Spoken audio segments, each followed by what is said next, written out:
Tale of Pigling Bland, Part 2. Pigling Bland and Alexander trotted along steadily for a mile at least. Well, that is to say, Pigling Bland did.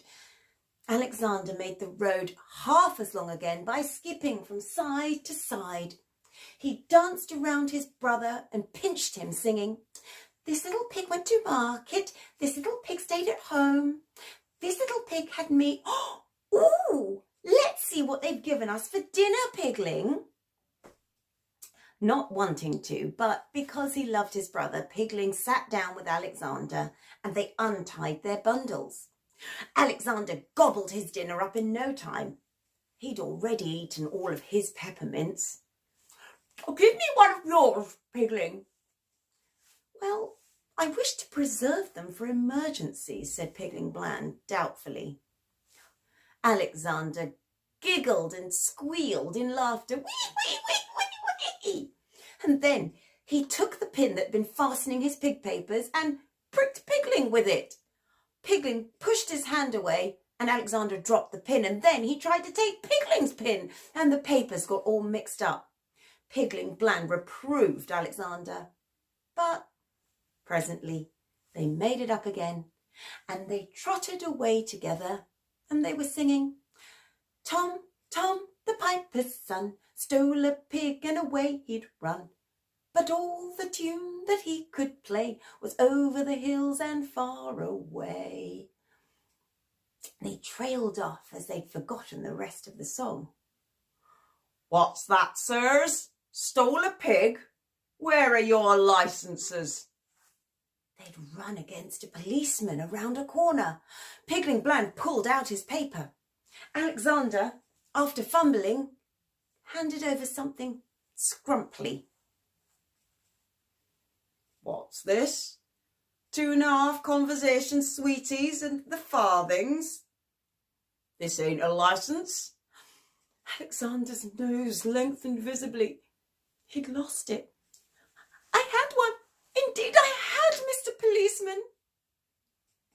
"It's not likely I'm going to let you start without it. You may walk with me."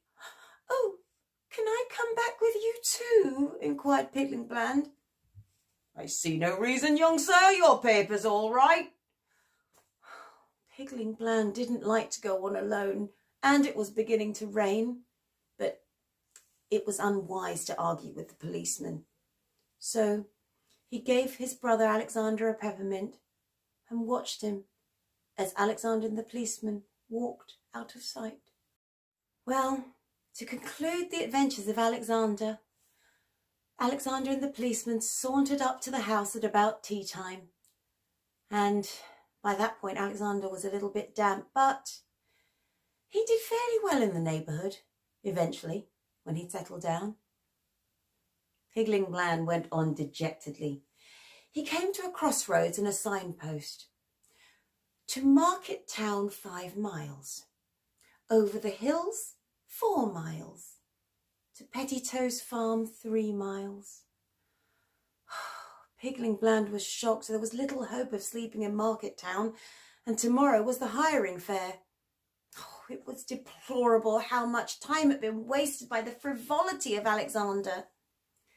Pigling Bland glanced wistfully along the road towards the hills and he set off.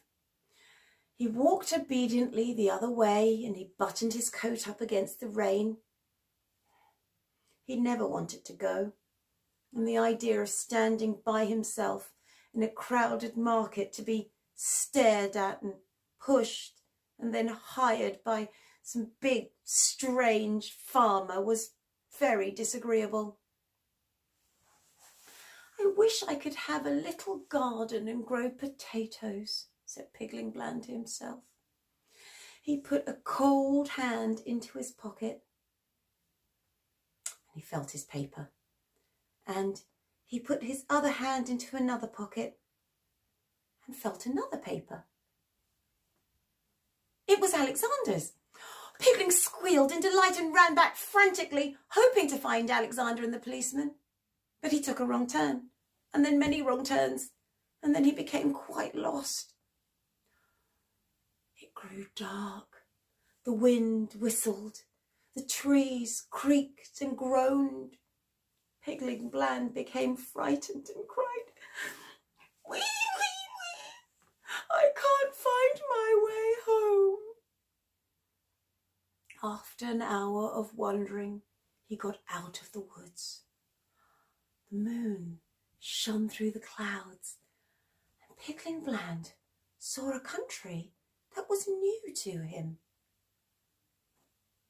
The road crossed a moor, and below that was a wide valley, and the river was twinkling in the beautiful moonlight, and in the misty distance lay the hills. Pigling saw a small wooden hut, and he made his way to it and crept inside. "Oh, I think this is a hen house, but what can I do?" said Pigling Bland. "I'm wet and cold and quite tired out." "Quack! Bacon and eggs, bacon and eggs," clucked a hen on a perch. "Trap, trap, trap, cackle, cackle, cackle," scolded the disturbed cockerel. To market, jiggity jig," clucked a brood. Pigling Bland was quite alarmed, and he was determined to leave at daybreak. But in the meantime, he was so tired, he and the hens fell asleep.